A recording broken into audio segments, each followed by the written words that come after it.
So there was a police officer, a public protection unit officer called Paul Corrin, and he was appointed as my public protection officer about 5 years ago it was now. And he brought a PCSO, an Asian PCSO around on his public protection visit, and he shouldn't have done. That's against the law.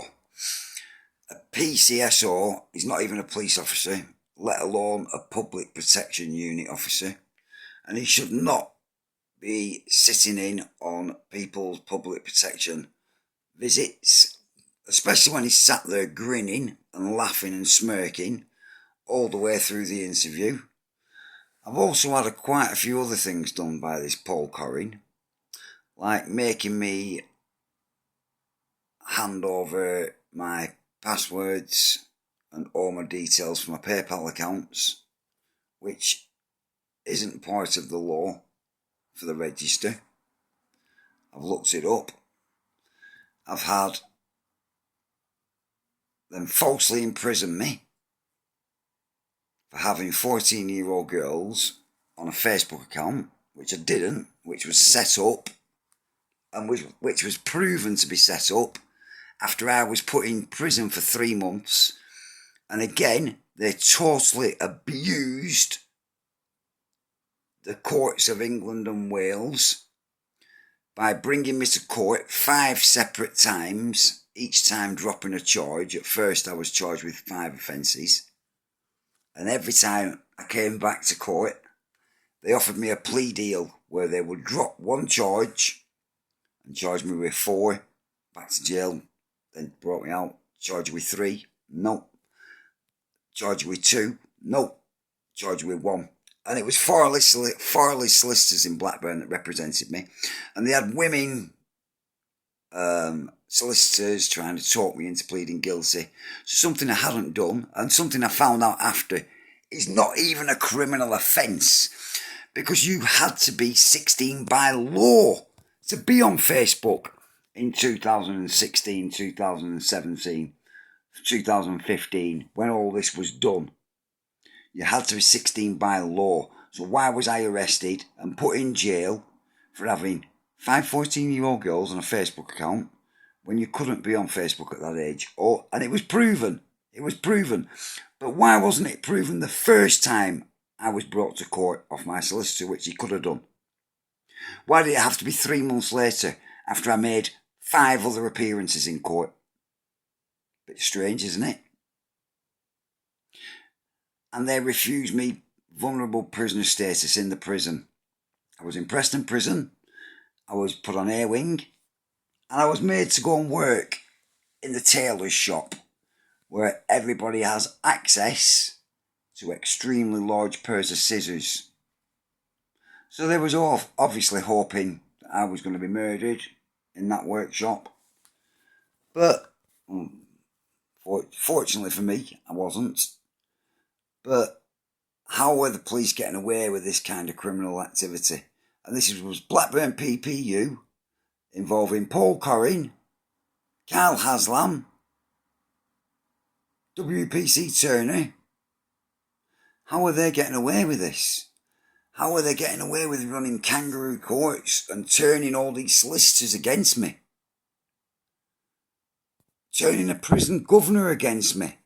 I was met in the hallway of Preston prison by the governor to say, Mr. Hindle, you're not going on a vulnerable person wing, you're going on a normal location with the rest of the prison. And they made sure it was in the Lancashire Evening Telegraph every time I appeared in court, so all the prison knew. And all this started when I split up with a girl whose brother is an inspector in the police called Tariq Butt, and he is now in Qatar training other police officers. Now, these are police officers committing criminal offences that are proven to be criminal offences in court. Nothing of the sort what I've been charged with. I'm being jailed. I've had no compensation. I've had kissed my ass or nothing. In fact, I was released on a Friday afternoon with no methadone prescription when I was on a methadone prescript. So I had to go without methadone, and I overdosed that weekend on heroin. I took 2 bags of heroin to counteract the cold turkey for the methadone. My sister found me dead on the settee, rung the paramedics, and they brought me back to life. So why haven't I been compensated for that? Why will nobody look into it? Why is it being swept under the carpet? These are criminal offences committed by police officers, judges standing on corrupt trials, which they know are corrupt trials. For the police to come and arrest me for having 5 14-year-old girls on a Facebook account when you had to be 16 by law, them officers need to be charged. But because they're nonsense offences, people agree with them being done. And this is what is being done. I'm being charged with stuff that makes me sound like I'm a fucking nonce, a bad nonce and a monster, to make people agree with what's being done to me. And I am not that person at all. I am being set up by the Muslims in Blackburn and by the police. One, because my mother stood for the BNP in Blackburn. Good woman, proud woman. To do that takes some guts in a town like Blackburn. And two, because my ex-girlfriend is of mixed race, Pakistani, and her brother is an inspector in the police. That is why this is being done. And I am being terrorised, intimidated.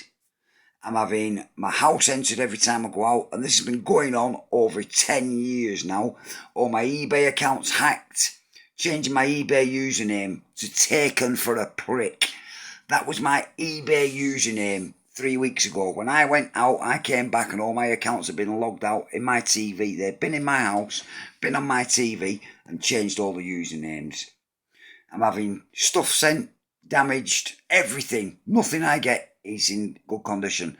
Everything I sent is badly damaged, doesn't work, and the returns are being stopped on eBay.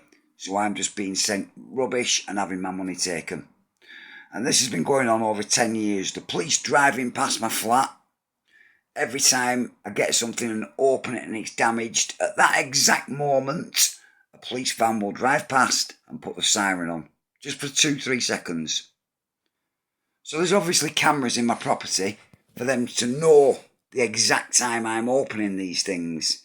And it's happening every day, several times a day.